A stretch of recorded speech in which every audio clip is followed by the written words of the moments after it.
Well, hello. This is Karin Zoe Lee, and you're listening to Lotus Moon Productions. Welcome to the Wrastlin Wrantz project. Whatever the promotion, we're here to learn and discuss. So sit back, relax, and enjoy the next 45 minutes of wrestling discussion with your host, Shugo Hanasaki. In the words of the great one, finally, Wrastlin Wrantz has returned for a new episode. It's been too long, and I sincerely apologize, dear listeners, and I apologize for saying that wrong, too. Full of apologies today. I simply haven't had not the time to organize more wrestling podcasts while balancing real life and other parts of Lotus Moon Productions. But you will receive more wrestling podcasts, but as far as the schedule goes, that remains spontaneous and up in the air, so hopefully you'll see them when they drop. But we are here on Wrastlin Wrantz, so let's talk and predict some wrestling. This weekend, we have AEW celebrating their 3rd anniversary with Double or Nothing, and the card is absolutely stacked, in my opinion. As usual, I'm never alone during these podcasts, so to help me predict and discuss the potential aftermath of Double or Nothing as well, please help me welcome the Big Cat Scott Hanson. How's it going today, man? Pretty good. I also sincerely apologize for everything. Yeah, words. Yeah, it's going good. So the AEW card this weekend coming up. Normally I put these under predictions, but I've now scrapped that. I'm now just having Wrastlin Wrantz as a show. It's going to be predictions. It's going to be ranting. It's going to be this or that. But we're going to be focusing around predictions. But it's just going to go under the Wrastlin Wrantz banner to make things just easier for in the future. So, but this, what do you think of the card? Like, so far we have 11 matches, and I mean, it looks. I mean, am I biased, or does it look stacked in your opinion? No, it looks very good. I'm surprised there's 11 matches. I feel like 2 weeks ago there were like 3 matches. And that seems to be a thing AEW often does. Like, you often know a decent chunk of what the matches are gonna be because their booking is fairly logical and they're not gonna like throw a wrench into things. But as far as like officially like getting the matches down on paper, they wait till the last minute for a lot of them. Like, half of these matches were booked this week. Yeah, it's true. Yeah, it's true. The last couple of weeks they've been adding up, but I mean, with the story the way they were going, everybody was like, "Oh yeah, this would be it. This would be it. This would be it." Yeah, it was definitely obvious of the direction, but they're very good at that, though, as you said. Yeah. Now I'm gonna dive into predictions fast because there are 11 matches. Because there's a bunch. Yeah, as I stated, and there probably will be another one added, probably something from Ring of Honor, and we might get into Ring of Honor talk when we can get to it, if there's time. But the time is ticking, so I'm going to start at the pre-show, move my way up. I don't know what order the matches are going to go in, but we're going to start with the pre-show tag team match with Hookhausen versus Tony Nese and Mark Sterling. Who do you got? Sterling pins Hook clean. No.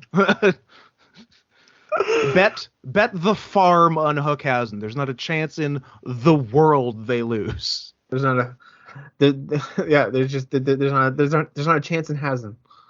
There's not a chance. There's no chance in Hook. There's no chance in Hausen. It would be. I would have to. The little chaotic part of me wants to see Mark Sterling win now, just to see the internet meltdown. I mean, it would be very funny. It's absolutely not happening. No, it's not. But it would. It would be hilarious, and you heard it here first. Oh yeah, no, I would love to be made to look like a genius after the fact, but no, I don't see Sterling pinning Hook clean. Yeah, me neither. Hookhausen is interesting. These two have come together in a rather peculiar, odd way. I don't even know how to explain it, but there was a couple of times where I thought they would come together in different segments, but it all made sense in the end. And Hook and Dowhausen, I don't even know how it works, but it works. And I don't know where they're going from here. I don't know if they're going to be a tag team going further, like how this is going to go, if they're going to get respect for each other, but my money's on Hookhausen as well.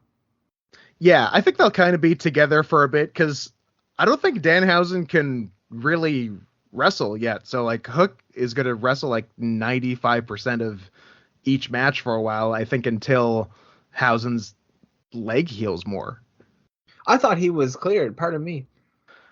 They're letting him in matches, so obviously he's cleared to some degree, but he's what? He's had 20 seconds of in-ring time since he broke his leg? Yeah, I suppose. Okay, I have to say the Tony Nese thing I didn't agree with. I did not agree with that. His first match and having him just get killed by Tony Nese. I can only assume it's because he couldn't do anything else. Yeah, but I mean, to book him in that direction, I was just like, Yeah, I know. It was a small thing. It was, everything else has been hilarious, but I was just I thought Danhausen was cleared, so I wanted to see him wrestle, and I was like, he's gonna wrestle because he can wrestle. A lot of people don't think he can wrestle, but he totally can. Yeah, I find he's in that Orange Cassidy class of wrestling. I think Cassidy is a million times better wrestler than him. Oh, for sure. But what I'm saying is, like, that's a potential. Like, you can see certain wrestlers where they get their moves and stuff from, and you're like, yeah, a little bit of this, a little bit of that. I see a little Orange Cassidy in them. The matches that I have seen. Oh yeah, similar vibe for sure. Yeah. Now, moving on to the actual show, and God knows what's going to come first, but we're going to start off with MJF versus Wardlow, and my God, I'm nervous about this feud, and I'm only nervous a little bit just because Wardlow got all of his just desserts on the last episode there on the Go Home show on Dynamite, and usually when that happens, it's a stereotype in the wrestling world that the other person's going to win, and at this point, pull the trigger. It's time. I feel it's hot as hell. Wardlow beats MJF. Even if he gets himself disqualified by absolutely powerbombing the shit out of MJF, so the referee has to pull him off, give MJF the DQ win if that has to be the way, but have Wardlow tear MJF apart. Yeah. I think Wardlow has to win. Yeah, me too. Just with the stipulations alone, because if Wardlow wins, he's out of MJF's contract and can do whatever he wants. And if he loses, he's basically banned from signing with AEW in storyline, right? That's the deal. Mm-hmm. Yeah. So I think don't overthink it. Don't find some screwy way for MJF to win, but then Wardlow can still come back and do something. I am impressed how hot a face Wardlow has become. Like, they booked the angle great, so why not keep running with it? Like, nothing is really gonna hurt MJF. He can always come back, so why not try something with Wardlow right now? Yeah, I agree. Wardlow's hot, and that's why I said pull the trigger. Like, I was thinking the only way you could potentially save Wardlow through a MJF winning was that way, but I mean, me and you are the same again, Wardlow. So it's Wardlow and Hookhausen for the first two matches because the feud has been totally hot. I'm loving how over Wardlow is, and I think the audience was actually going Wardlow like Goldberg. He's crazy over, Like, I'm surprised. Like, until this, I've never been particularly excited about Wardlow. I didn't think he was. Well, I still don't know how great a wrestler he is, but like, he's absolutely working in the position they're using him. So great. Yeah, I've been saying this to my friends lately, and I've been seeing a lot of young Triple H and Wardlow. Sure. Like the days of Hunter Hearst Helmsley when he came out, wrestled and stuff. I see that in his face, and I can see it in his moveset, and I'm like, all right, this guy's got potential for just years, like decades. Like, then I don't even know how is Wardlow younger than me? I mean, I'm getting up there. Wardlow is 34. Oh, he's 34. Okay, so he's 2 years older than me. All right, 32. There you go.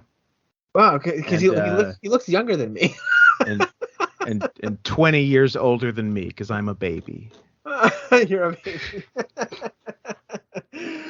But yeah, geez, Wardlow, damn, he looks younger than me. I thought that he was as early as like mid-20s or something. Wow. I mean, if you had told me, if you had said he was 25, I'd have believed you. Like, and because also I had literally never heard of him before AEW, and I've heard of most people. Yeah, I suppose. I'm like, who is this large man that AEW signed? Like, I'm intimately familiar with every single other person they signed, and then Wardlow. I'm like, okay, I guess they wanted the big guy. But after a few years, he's working out pretty good, actually. Yeah, working on the indie scene, you've come across quite a few wrestlers who have made it to various promotions. Yeah, I know everyone. So I was very surprised to see this that initial Wardlow is all elite graphic. I'm like, what the hell is a Wardlow? But technically he shouldn't be all elite because he doesn't work for AEW. True, but I think he might have been before they did that angle. Yeah. I'm just picking at straws. But yeah, I was the same. I mean, I'm not invested. I'm not into I don't know everything that goes on in the indie scene as much as you do, but I know that I never heard of Wardlow either. And I was just like, who is this? What? Oh, okay, sure, why not? And he works should I know this guy? The answer is no. Yeah, well, I was like, he works for MJF. All right, I've heard of MJF, but okay, all right, and then as it got better and better and better, throughout the years, just in all the mistreatment that MJF has been given to Wardlow, there's a lot sitting on here, and Wardlow's got to win. Yeah, no, I think he does. I think he does for sure. Moving up the chain, we have a tag team match. It's the Elite versus the Delete, apparently, which is the Hardys and the Bucks. Now, they haven't fought since 2017. In what was that special? That was the Ring of Honor? That sounds right. I think they did a Ring of Honor. I think they also did a where the hell did they do a Northeast Wrestling? Did they do an NEW? I think around the same time. I know the one that they did was the last one they did together was the night before WrestleMania. Right, at Ring of Honor. Yeah. And that was their last one they had in the indie scene, I guess, or and against each other. And now, yeah, for sure, because they were in WWE as of the next holy crap, it's been 5 years. It's been 5 years. It has been 5 years. Isn't that weird? It doesn't feel that long. Yeah. Yeah, it's been 5 years since they've last fought, and then Jeff Hardy, Matt Hardy made their debut at WrestleMania, and I popped like a child. Yeah, it was cool. That was a really good debut, whatever you want to call it, appearance. Yeah, the rumors were all buzzing, but then the Hardys said no and all this and all that nonsense nobody knew. And then I remember the New Day came out and they called them out, and I was like, we have one more tag team. And I was like, no. No. And Hardy, the music kicked in, and everybody, the whole stadium, me and my friends lost our shit. Everybody lost their shit. It was fantastic. Yeah, no, that was pretty sick. That was I feel like the biggest pop on that show. Yeah, and it deflated so bad. Yeah, that'll happen. That 2017. So that was Roman Undertaker. Good one. Yep. That's a winner of a main event. That definitely didn't send everyone home sad. yeah, that was a strange one, but now I guess it's all come full circle with the Tribal Chief. Him and his quote unquote unification, where he's just Becky Two Belts. Yep. We'll see how long that lasts. We'll see. I don't know. They can never help themselves. They can never keep stuff unified. They're like, we want more belts. We'll get stuck in the WWE rabbit hole if we continue. We will. I was just looking at Hardys versus Bucks matches. So they had one in 2 in NEW in 2014, one in House of Hardcore in 2014. Oh yeah. Then one in Chile at Wrestling Superstar Fight Forever in 2016. That sounds and then 2 in Ring of Honor. Oh, 2 back to back in Ring of Honor in March 2017, right before Mania. Wow. Yeah. So there you go. So I mean, this is going to be a treat for anybody. It's a treat for the Elite against the Delete. Oh, you're having fun now. I am. I'm having a great time. You're having a laugh. I am having. Well, even as a fan myself, Jeff Hardy has been one of my favorite wrestlers since I was a child. There's no 20. I've been watching wrestling now for over 25 years, and Jeff Hardy, when I saw him as a kid, one of my favorites. Grew up with the Hardy Boys, watched them conquer. Watched Jeff Hardy become world champion for the first time. It was one of the greatest things ever for his career. And I've been following around the promotions, and Matt Hardy's always been inventing himself as well. Reinventing himself, and the fact that the Young Bucks were inspired by the Hardys, and it's kind of all come full circle multiple times already in the indie scene, but to this extent, to this big of an event, So this is the highest profile for sure. Yeah, exactly. And nobody, and a lot of people know both teams, but this is now a chance for like the world, not just like Ring of Honor that gets like, I don't know how many buys they would get on a pay-per-view on an average, but it wouldn't even come close to AEW. 10,000, 15,000. Yeah, it wouldn't even come close to AEW or WWE. But so now the whole world gets to see this extravaganza on a big stage like Double or Nothing, and it's gonna be great for people who've never seen it before. And it's 5 years later. Yeah, they're a little older, but man, the Bucks can still go and the Hardys can still go. They're gonna put on a match. And it's gonna be.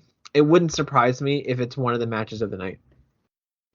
I agree. Yeah, I think they're definitely gonna go as all out as they can.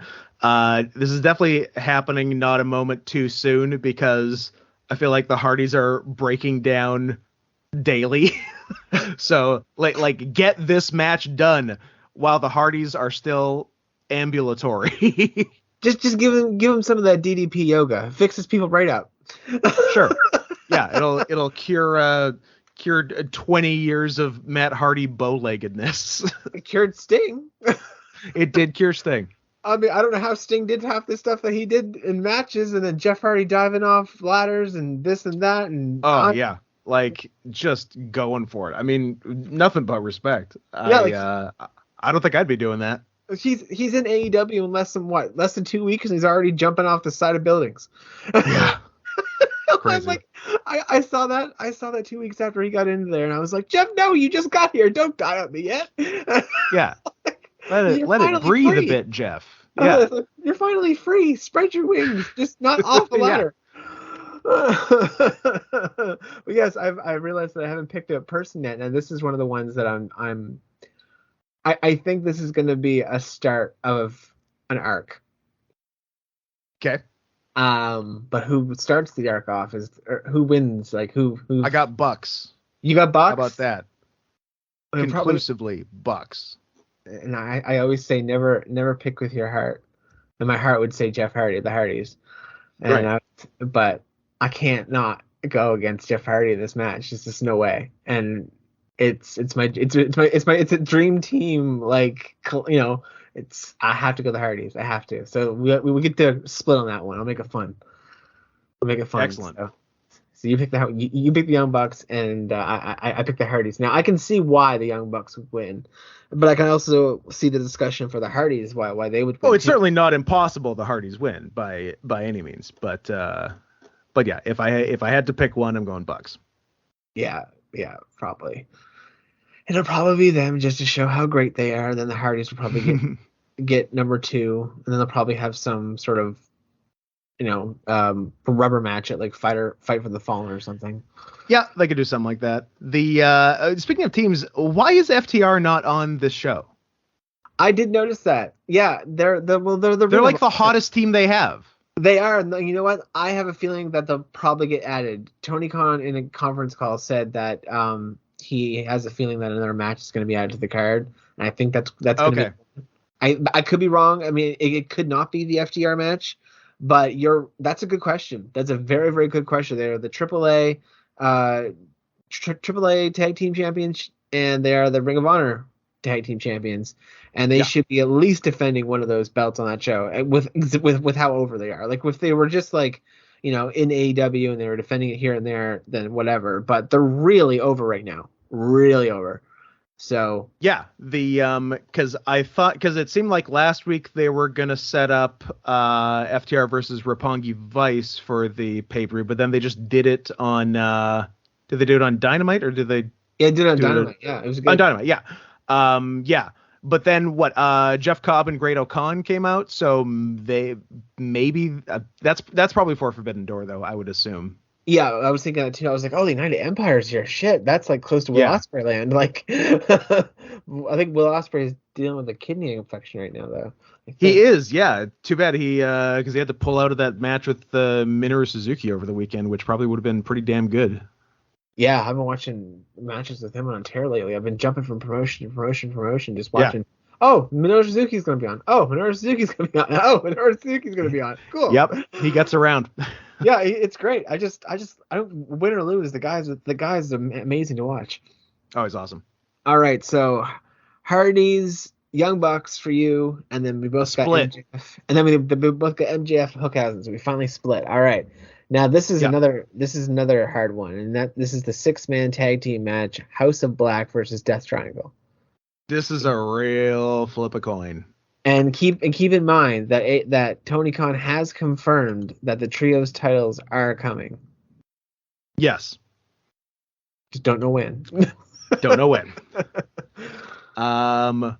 Who won the match last pay-per-view, which was almost the same, but someone filling in for Phoenix? Oh, it was Eric Rowan filling in for Phoenix, right? No, I think Eric Rowan at Revolution. I thought he just came out to make a save, but you're right though. There was a third person. It was Pac. Let me see. Yeah, there we go. Pac, Penta, and Eric Redbeard versus. Oh, Eric Redbeard. Yeah, okay, yeah. I thought Black King and Matt. Yeah, so House of Black won that match. So do they give this one to Death Triangle? Did they do? I haven't watched Dynamite. Did they do anything on Dynamite to set it up to give someone an advantage?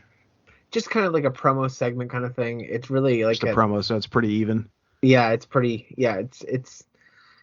Yeah, I really don't. I don't know.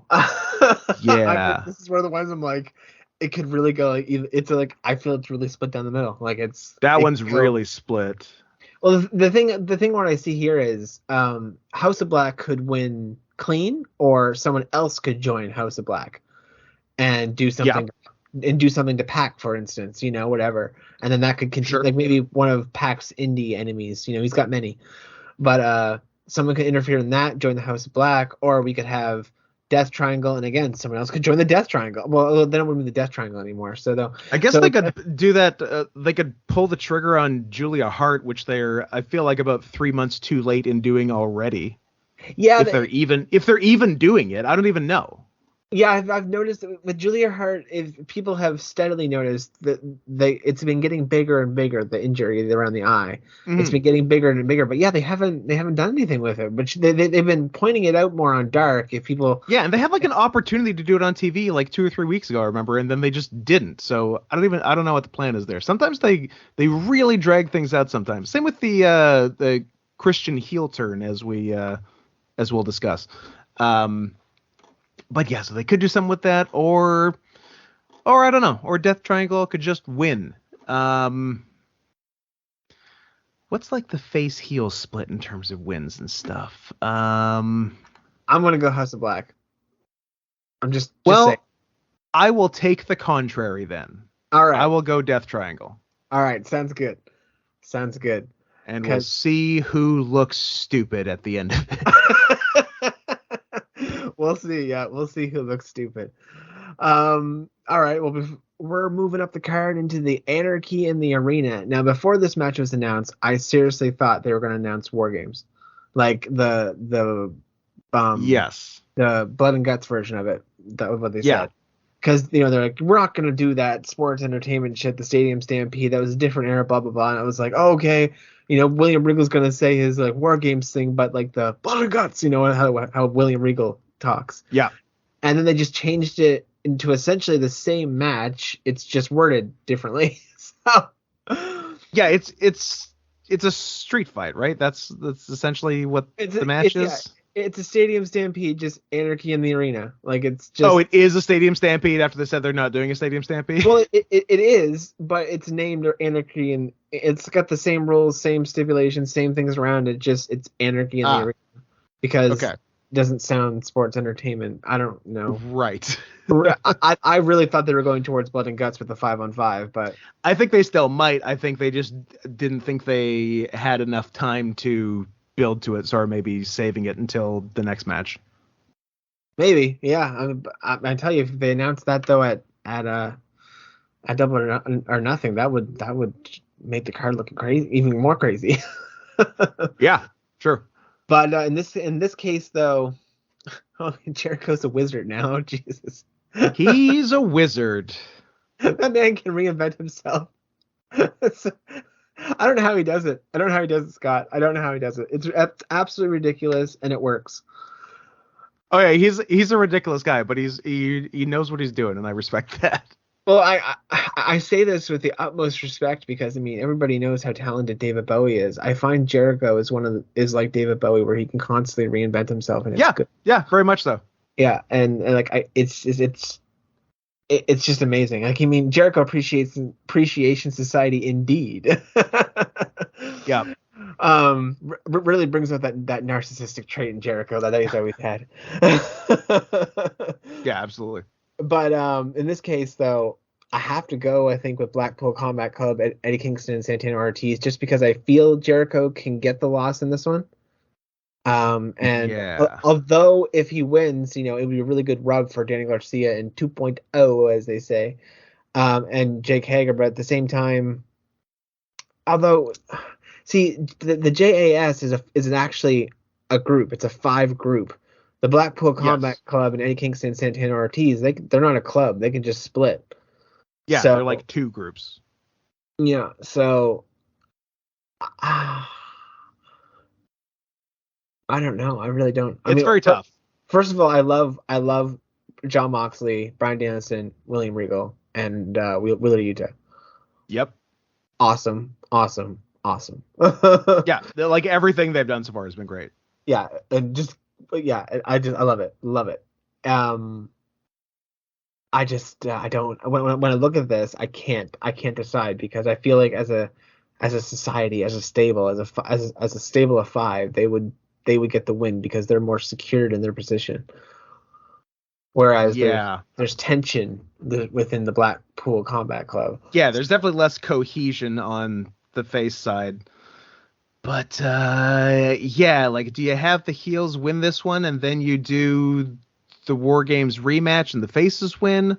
Or do you just do a one-off here and the heels win and the faces sort of infight, and then you get like, Kingston, Santana, Ortiz versus Danielson, Moxley, Yuta, or something like that? Yeah, it's a matter of where it's going, and I unfortunately don't know where it's going. But let's just pick. Let's pick Jericho. Yeah, I was going that one too. So you and I are in the same one for that one. Yeah, I was like, I don't want to do it.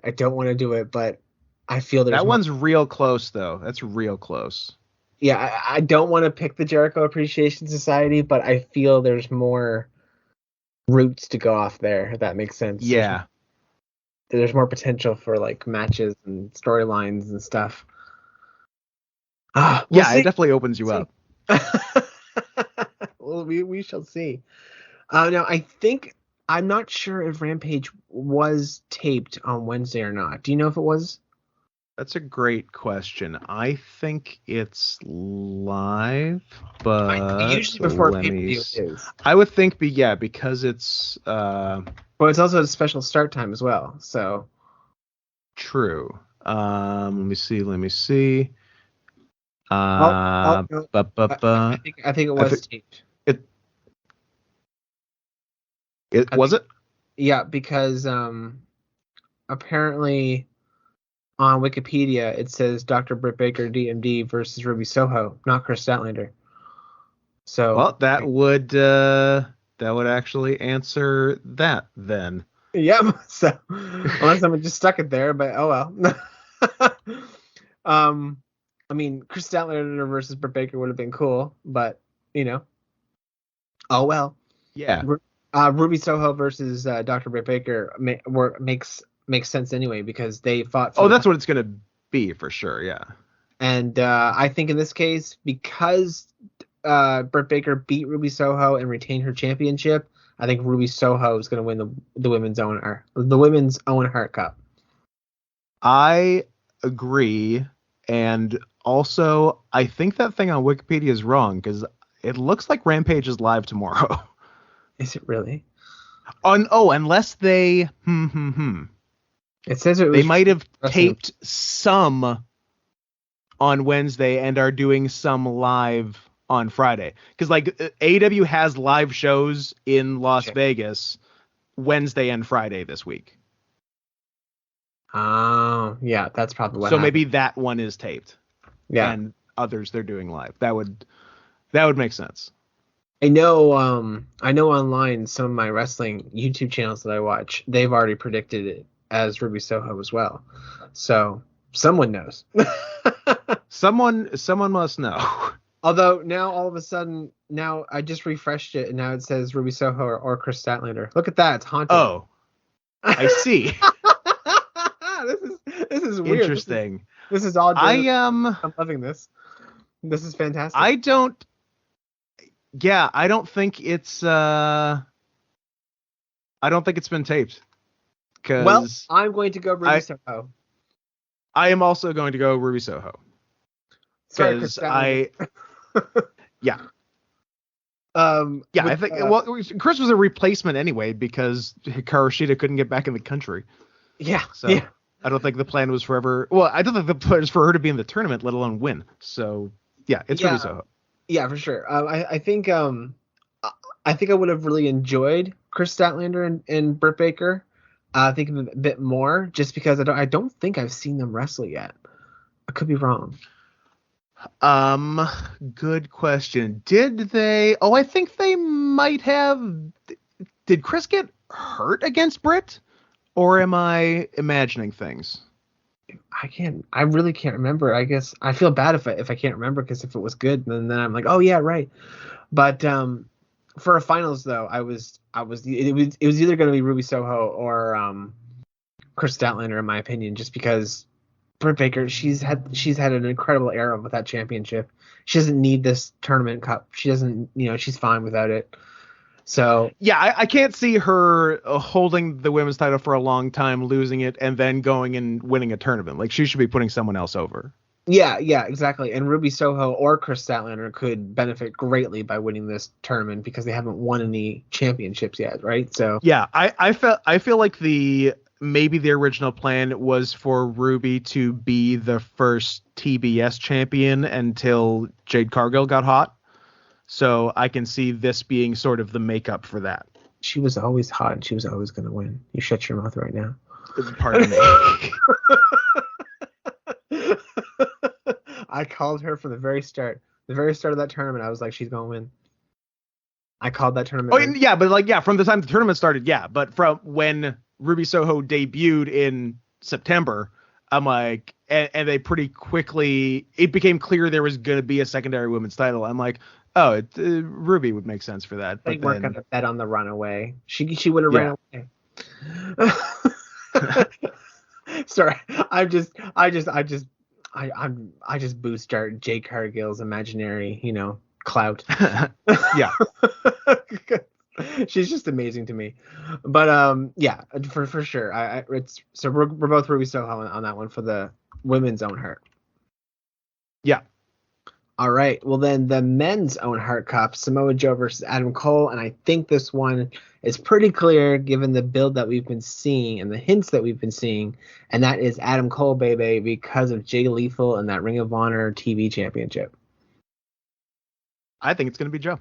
You think it's going to be Joe? Okay. How do you like that? Well, we'll see.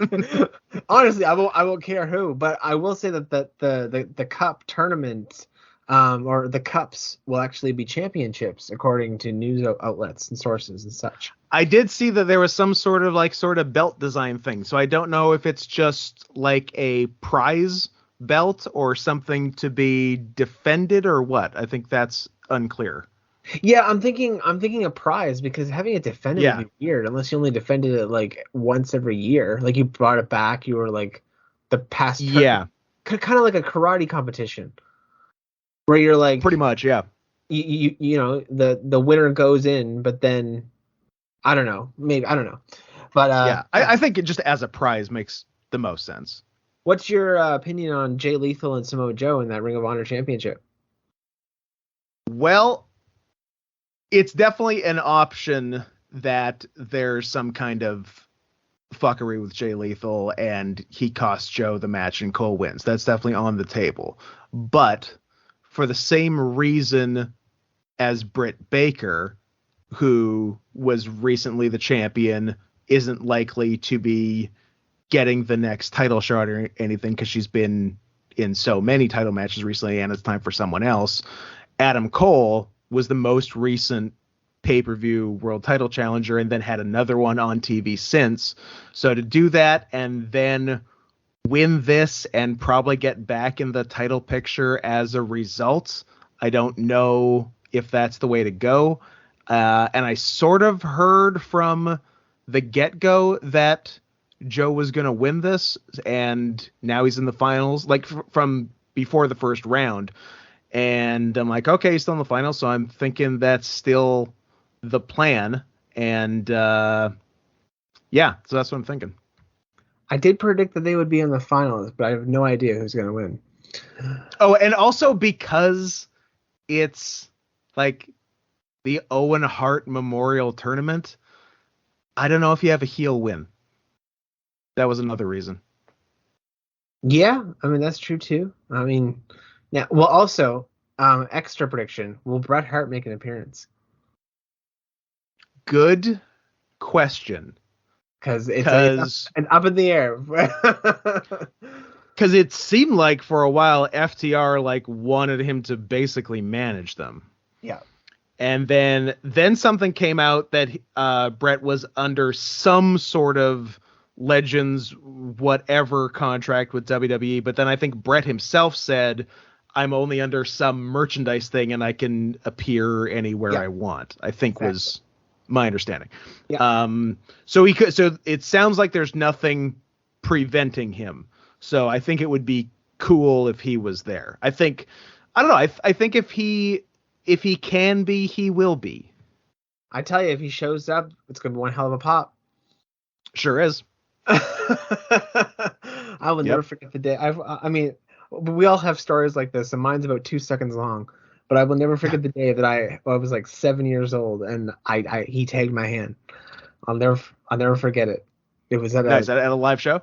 Yeah, it was at a house show here in Nova Scotia, and my mother ran me up. Like she grabbed a hold of me, booked it up to the freaking aisle. Like we were back like quite a few rows, right? Well, but we were on the floor, but she just booked it, and she grabbed a hold of me, took me up there. When he was coming out, he tagged me. He probably doesn't even know that he tagged me, but it was just so quick, so fast. I was like, I've got the power. Oh, that's awesome. Yeah, but that's as close as I've gotten to Bret Hart. Nice. And I'm the guy that goes, Shawn Michaels is better than Bret. Oh no, it was hilarious. I was my first time being on a podcast, I think a wrestling podcast. It was Simon Miller's, and we were talking about Bret and Shawn. And I loved Bret Hart, still do. He's always been one of my favorites. But growing up, for some odd reason, Shawn Michaels was the guy that I went towards. And I didn't know the backstage politics. I didn't know who was actually good or bad or mean or rude or backstage. You're a kid. You didn't know that Shawn Michaels was a piece of shit? Yeah, no idea. But it explains a lot. Yeah. But when you're a kid, though, you don't care what goes on backstage. Hell, no. Yeah. You don't know, you don't care. Yeah, you just point to, oh yeah, that person's really cool, and then you find out later that they're awful. Yeah, exactly. But Shawn Michaels did his amends. He tried to make the best of it, and hopefully he's a better person because of it. And match-wise, the man never seems to be, honestly, and even in terms of wrestling, I think his second run is better than his first. You know what? I would agree. I would agree with that. I mean, I think he had more great matches post 2002. Yeah, I mean, it's something that I remember more because I was becoming a little bit older and I can remember that stuff. Yeah, but at the same time, I look back at Shawn Michaels, like you can watch matches, you can watch old old videotapes and DVDs and all that stuff. Oh, back in my day, but honestly though, Shawn Michaels was great back then, but he was fantastic post 2000, and it just he revitalized himself. And when he left there was a massive hole to be filled, and it was just like I always wonder I've always wondered, and I know millions of us wrestling fans have thought the same question: is what if Bret never had the stroke? Yeah, where would he be at? Because my God, that man can wrestle. You go back to look at any match that Bret Hart does from the 90s, and holy damn shit, the man is unbelievable. The chemistry that man can pull out of anybody. Yeah, he's just such a pro. Yeah, such a pro. He really is the best there is, the best there was, the best there ever will be. Back when I was a kid though, I was Team Shawn. I was also Shawn over Bret as a kid. Oh yeah? Yep. Yeah, it's just something about him. Maybe it was the fancy hats and the gum chewing. I don't know. Must have been. Must have been, and then just super kicking people in the jaw. But now moving on to what you mentioned earlier before with Christian potentially going heel, and I'm very interested to hear this. But also, I thought that maybe FTR will make an appearance here because they said they wanted to collect all the gold as well, but so did United Empire. So maybe this match goes. It's a 3-way. That means there's no DQs. So maybe FTR and the United Empire get involved in this 3-way somehow. They could. That would make it real messy. Now you got 5 teams involved. Well, one of them's gonna have to win or retain. Whoever goes, it goes on. But it's a no DQ match. So if it's gonna happen, yeah, they could do something with that. And yeah, they've been teasing the Christian thing for over a year, and have not. I think the last couple of months, really, they've been teasing it because he's been making more decisions now and being more bossy, I think. And I'd he'll say something, but then kind of pull it back. I think he called Jungle Boy a loser, and then but then he's like, but after you lose, then you come back and win, and then it's like, oh, he's okay, he's not turning heel on him, or is he? Yeah. So yeah. But is he going to do it in this match? He's not. I don't think he's going to, because the only heels in this match are Team Taz, Starks and Hobbs. So Christian's not going to betray Jurassic Express and align with Team Taz because they've already got their own stuff going on. So this might not, even though it's gone on for too long already. I don't know if this is actually the place for Christian to screw them. Because I don't know if either of these teams should be champions, either the challengers, but maybe. I mean, you could do whatever you want, but this is another really tough pick. Where are you sitting on it? Where I'm sitting on it is, if there's going to be a title change, I feel it would have to be Keith Lee and Swerve, just because, good Lord, do they have great chemistry. And what they've been showing on Dynamite lately and Dark, and I just can't see Powerhouse Hobbs and Ricky Starks winning. I just can't see Team Taz winning them right now. I just can't. Yeah. And also the FTW championship just needs to either get relevant or be gone, because I'm tired of looking at it. It's an eyesore. Don't do defenses of the FTW title. It's dumb. It's a fake title. Don't. Or if you're going to make someone win it from you and then make it worth something like that. That's how. Yeah. That's what wrestling is, right? It's getting over literally anything. Yeah. So just, have someone somehow win it from Ricky Starks, and then Ricky Starks chases after it for a couple of months. People are like, oh, is Ricky Starks ever going to get it back? And Team Taz is getting all huffing and puffing and getting all pissed off, and entertainment. There, done. It's easy. It's super easy. Yeah. But, I can't. For the most part, though, my guess would be Jungle Boy and Luchasaurus retaining. Yeah, them. It could be Keith and Strickland. But yeah, if a gun to my head, I think Jurassic retains. There's a gun to your head of wrestling. I mean, you got some more serious problems than I do. You'd be surprised how many guns to my head, how many guns have been put to my head over wrestling. Wow. Okay. We're getting dark here on Lotus Moon Productions. Well, the next match is going to be really, really easy. And I know we don't even have to talk about it. Jade Cargill. Yeah. She ain't going to lose. It's interesting. She's sure not. Yeah. Why are they even doing this match? Yeah, I'm wondering. This match is a waste of time. Yeah, she's already beat Anna Jay, and yes, Anna Jay is definitely getting better as a wrestler, and she can wrestle for sure. But we've seen this already, and I was actually looking forward to an interesting opponent at Double or Nothing, to be honest. So, in my opinion, This is not that. On paper, this looks like the flattest match on the card. It's going to be the worst match on the show. But who knows what they could break out. So I'm not going to judge a book by its cover. I am. You are. Okay.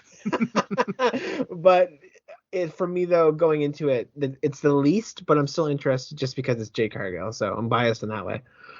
Sure. But yeah, so moving on to the other women's world championship, though. And also, I like the fact that we have 3 women's matches on this pay-per-view.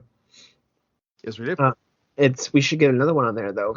I'm just greedy. That 3 seems like enough. I thought it should be balanced out, 4 or 5 or 5 and 4 or 6 and 5. Whatever. You want 5 women's matches on the pay-per-view? Hey, if they can wrestle, yeah, damn right. Well, sure. If they can, that's a big caveat. There's if they can wrestle.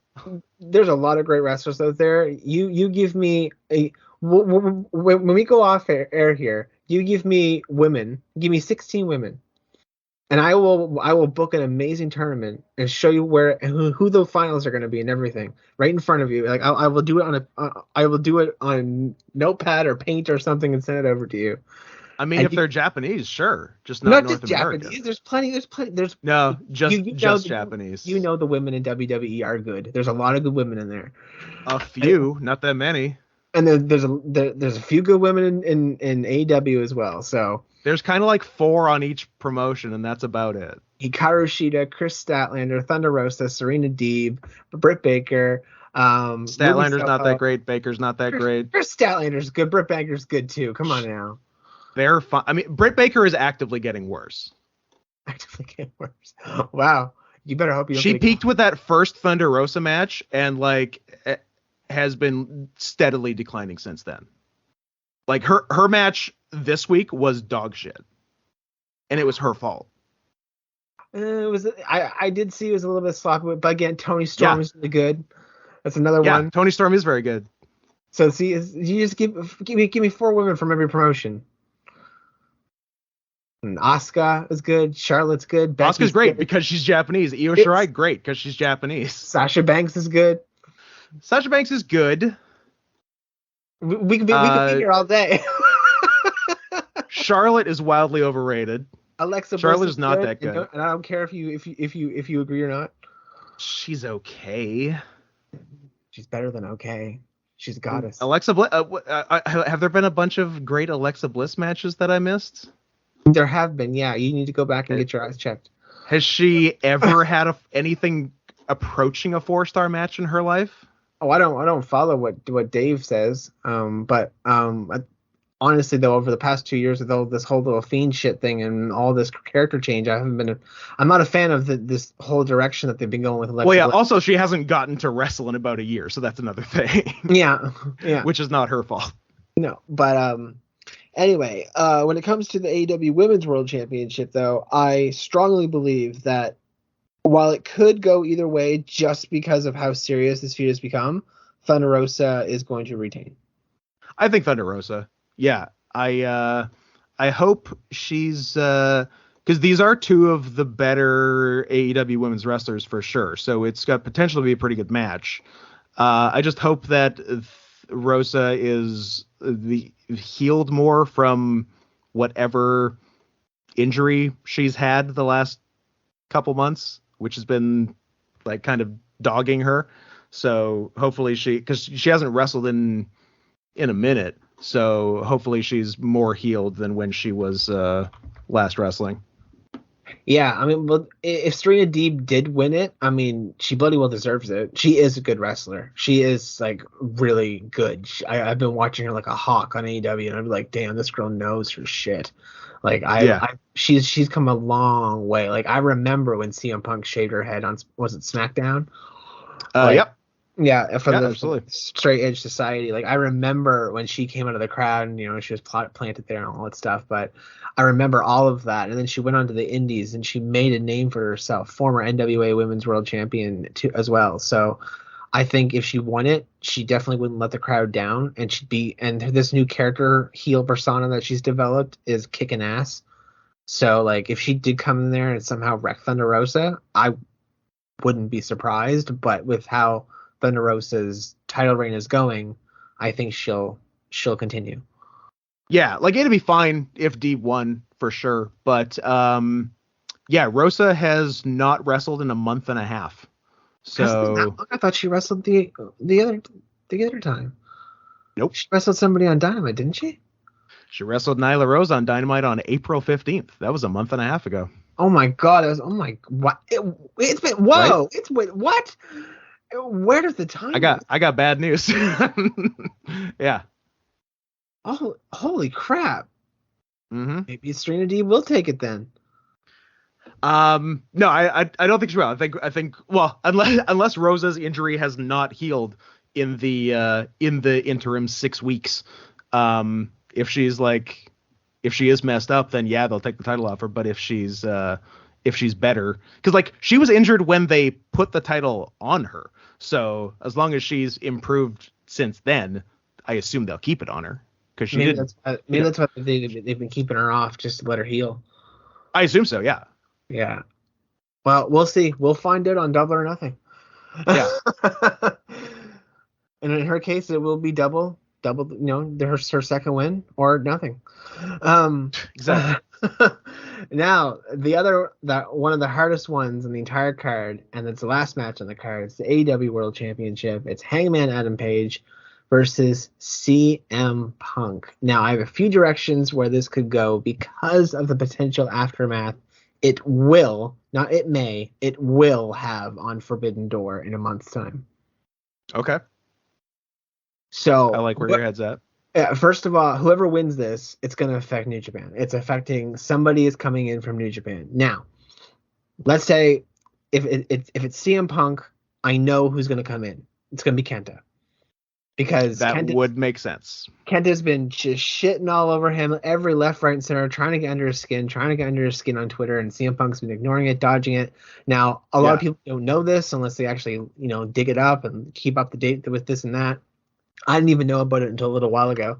But, because they don't really mention on AEW, right? So, but it's been pointed out and shared around in social media, the buzz and everything, and it would make all the sense in the world. And also, Kent has been in AEW already, so people would know who he was, and the New Japan crowd would definitely know who he was. So, and I guess the WWE crowd would technically know who he is too. Big Hideo Itami fans in the crowd. Yeah. Now, is Kenta healthy? I don't know. Because he has not wrestled since the Dome show in January, where he got his face absolutely destroyed. But maybe that's the reason why he's been kept off. Is because he's been pissing off CM Punk for up until the present day, essentially. Sure. Yeah. So maybe that's why he's been off TV to heal, just like maybe a similar situation to Thunder Rosa. But if CM Punk wins, that's the one person I can definitely see coming from New Japan at Forbidden Door. CM Punk versus Kenta for the AEW World Championship. I think that would be a great first feud. It'd be one that CM Punk was trying to dodge, not give any respect to. There's a lot of you could do something easily with that. It's laying right there. And it's all it'd make a ton of sense. Yeah, and it wasn't just like creative pulled it out of nowhere. It's been Kenta on Twitter. So, this is where you have that creative freedom license where you can just be like, hey, we kind of started this thing. Can we do something with it? And then Tony Khan's like, sure, but let's add this to it too. So that's the greatness of it. But then if Adam Page retains, who's the person to come face him from New Japan? Now, one, I know Kenny Omega, and I think is available now. I think he's fully healed, but he's not New Japan. I don't think he would come back to face Adam Page. I don't think they would do that match at a joint AEW New Japan show. Yeah, same here. I think Kenny's gonna go for the belt at some point later on, but I think I don't want to talk about the entire thing because it's a lot, but with the whole stuff that's going on with Kota Ibushi and New Japan right now, all that dark stuff. I feel Kenny Omega and Kota Ibushi might be reuniting at Forbidden Door as the Golden Lovers. That would be pretty sick if they did. I would my pants would metaphorically just fly out the window. Yeah, that'd be awesome. Don't even care. Don't even care. I would just be so surprised. I'd be like, holy friggin' shit! Like it would, yeah, it'd be absolutely amazing. But I'm trying to think the last time they tagged. I guess it would have been like 2018 in New Japan. Was it 2018? Okay. Because they wouldn't have done anything since like Omega left New Japan at the beginning of 2019. Yeah, December. Oh, their last match as a tag team was a 5-star match against Tanahashi and Ospreay in December 2018. Now, who would they go up against though? But anyway, so that's potential Forbidden Door booking, which we will get to with like 10 minutes left in the podcast. Yeah. But with Hangman Adam Page retaining, they'll maybe Jay White. Maybe, but yeah, I think you maybe want a Japanese guy in there. Oh, true. Jay White's in America, in New Japan America a lot. So yeah, I couldn't see Okada though. I don't want champion. It could, they could. I don't think they will. They could just for not belt versus belt. I mean, just for just like a match. Yeah, they could just do that. In which case, I'd say Okada would probably win. Probably. Yeah. But yeah, I think they would want to do. I mean, if I was booking, I would just defend both titles in different matches. I'd do Okada versus someone and Page versus someone. But who would you have though from New Japan? You could do Tanahashi. You could do Ishii. You could do Suzuki. Tanahashi, because the fans have seen him before. I think Tanahashi's been on the recording as well. He's been on the Titantron when he was looking for Jon Moxley. Yes. So that could be a possibility as well. I'm very. I think Naito is about ready to be back, but I don't know if I would do Naito in this match. Naito and Adam Page, that would be a good mix. It's an interesting match for sure. Yeah. I just don't know if they'll do that. Yeah, that'd be interesting. And then if Will Ospreay's good, he could do that too. Yeah, hopefully he's good for it's about a month. So didn't Will Ospreay say if CM Punk ever came back to wrestling, he'd want a match with him? But he might have, yeah. I watched the interview and he was "This is the first CM Punk." That's an interesting match. Yeah. So and CM Punk has the championship. Will Ospreay wants to. Well, there you go. There's another option. I mean, United Empire is already there, so. Yep. And forgive me for my ignorance, but it is Will Ospreay that runs the United Empire, right? Yeah, I would say he's the leader, I guess. Yeah, because he got Great O'Khan and Jeff Cobb and all that stuff. They got a bunch of people. Now I feel like they got maybe 8 people because they got Ospreay, Cobb, O'Khan, Hinare, both of Aussie Open, TJP. Oh yes, and Francesco Akira. I forgot about TJP. Yeah, so they're actually like a really big stable. So I mean, besides, so we just kind of talked potential Forbidden Door stuff there too, because we don't even know what's going to happen.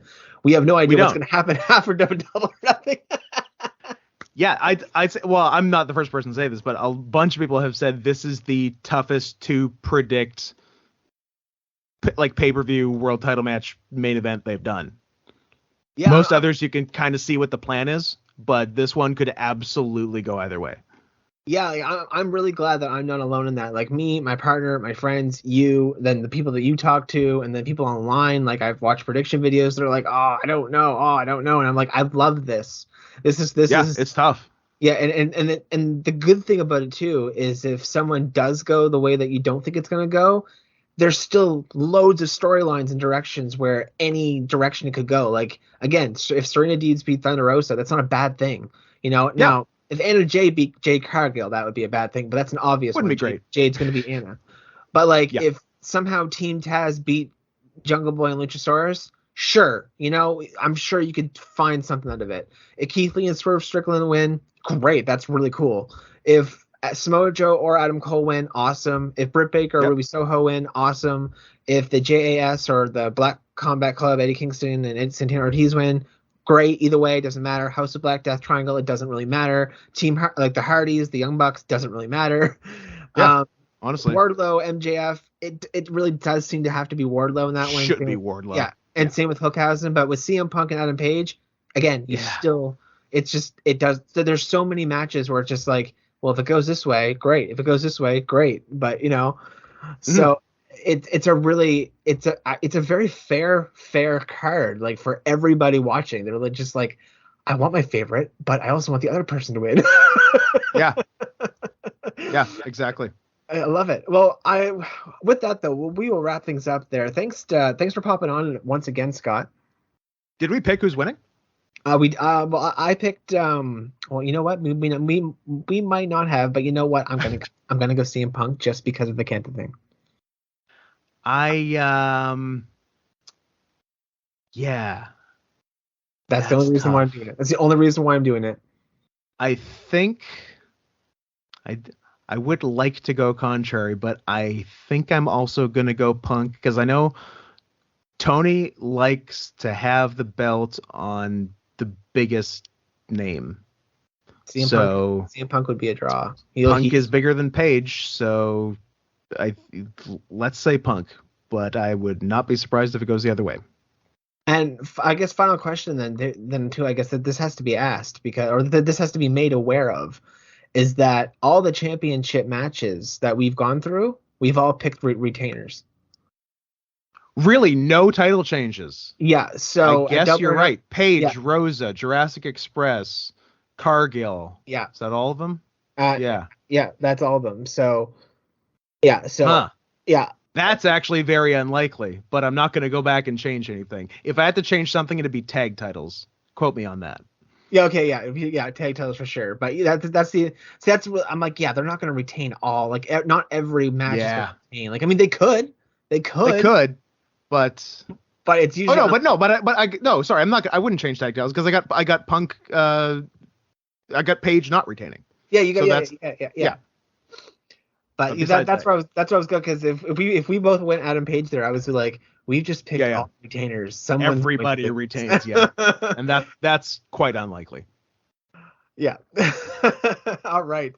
Well, you will be back here at 1 month from now, I believe, and helping me play Forbidden Door.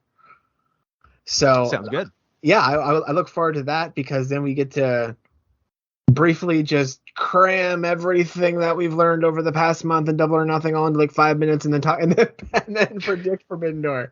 Just give me Okada versus Danielson. It's all I care about in life. Just give it to me. You heard him, folks. He's not wrong. Give it to him. Just give it to him. Give me what I want. Make him feel all warm and fuzzy in his tum-tum. Do it. Thank you. It's not hard to ask. Do it, you cowards. Yeah. Book it. Cowards. So where can people find you on social media, Scott?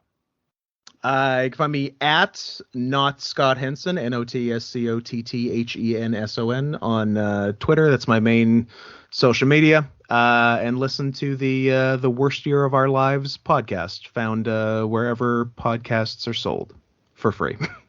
And do you talk about the worst fear of your lives? It started like that because we were doing 2000 WCW Nitro, which was the worst year of our lives, but it has since morphed in many ways and is sometimes wrestling, sometimes movies, and always funny. Sounds great, man. That cracked me up. That was good. And as for our socials, you can find them under SoundCloud at Lotus Moon Productions, Facebook under Lotus Moon Productions, Twitter under Lotus Moon Prod, Lotus M Productions on Instagram for the music side of things, and you can search us on YouTube under Lotus Moon Productions. With that, this has been LMP with Wrastlin Wrantz. Please be kind to one another and myself for me stumbling all over my words. Take care, and we're signing off.